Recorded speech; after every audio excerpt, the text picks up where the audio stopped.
Today it's time to do another flight on my Aros RC Trekker. It's a 1.2 meter wingspan RC airplane, a 4-channel RC airplane. You do have, this RC airplane that comes without a gyro. So I opted to put in a Spektrum AR631 receiver. And I have also swapped the speed controller inside, so there's an AVN 30 amp. And I do it on almost all my RC airplanes because I do want to have telemetry, and I think it's a very useful feature to be able to measure the power draw in amps when I try different props then. And this one comes in stock configuration with a 20 amp ESC, but in my experience this one draws somewhere slightly above 20 amps. So I think a 30 amp speed controller is much better suited for this RC airplane. Now I could do 4S with the speed controller.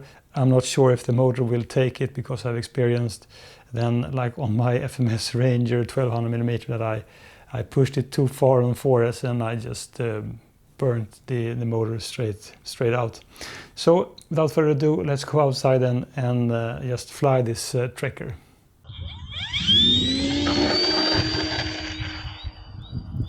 A little bit of wind today.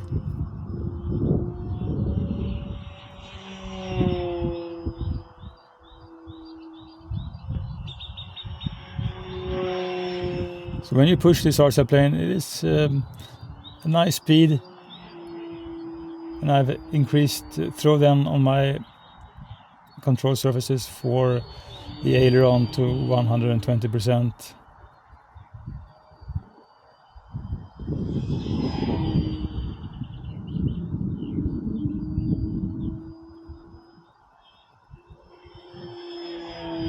It's a little bit bad that this RC plane is more or less all white. I mean, it works quite nice when you have a blue sky like this, but I would surely just have to see some orientation markers under the wing, or just the wing edge, wing tips, or anything. I think the choice of design of this RC plane isn't really too great. I think it could have been much more beautiful and more enjoyable RC to fly.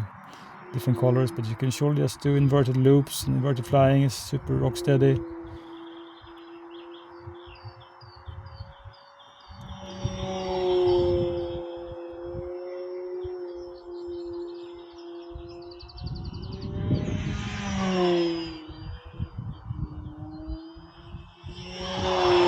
So when you really push this RC plane, I think the agility is fine, and it really helps to increase aileron throwdown.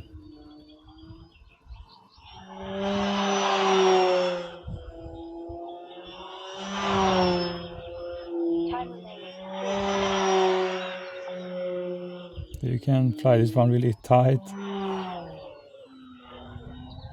This is the thing I like about prop-driven RC airplanes, that you get more or less an instant response on most of the RC airplanes. So, you can sure just go really slow, but then also you could push it and you get the response right away. It's really nice when you're aerobatics. You can also glide really a long time with this RC airplane. It's a great airframe, and it is also really, really lightweight RC airplane. I would say it's the same class as the FMS Super Easy.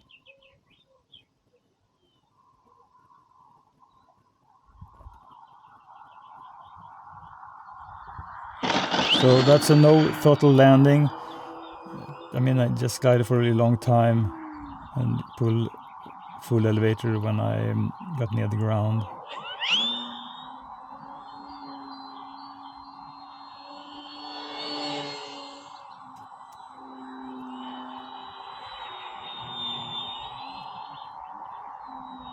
And this plane also have a mounting point for floats. So I think it's a really versatile RC airplane.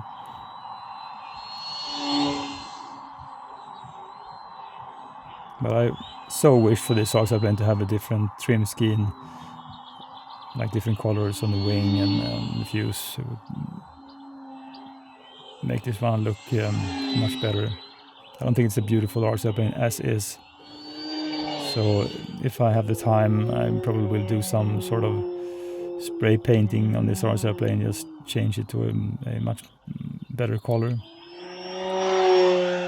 Or just put at least some sort of stripes underneath. Now you have the avian ESC alert then being triggered when the voltage is dropped to a total of 10.5, as I've set up my telemetry then for this RC airplane.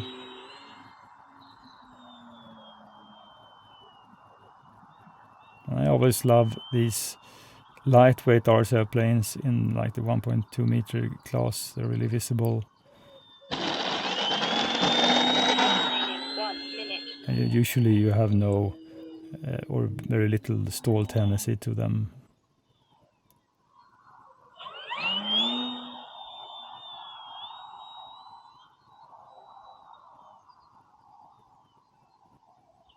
Comes another touch and go then. So I think this nose landing gear then held up really well. It's kind of simple wheels on this RC airplane. It's a nose wheel, so I think they are a little bit noisy. So maybe I will swap them for something a little bit more softer. I have like a full box of tires, just spare parts, so if I can make something fit, I will surely just swap the wheels then.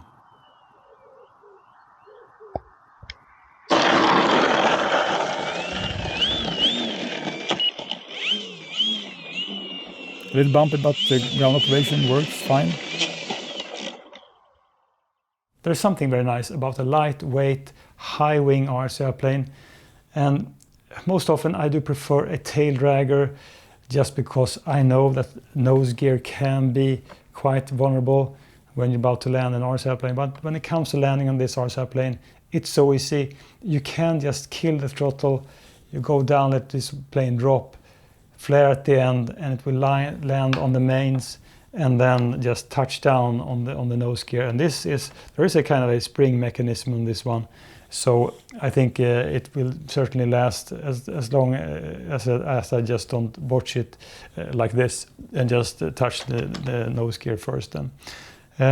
So I mean, this plane, it looks kind of odd, and I certainly wish that there were like stripes underneath the wing.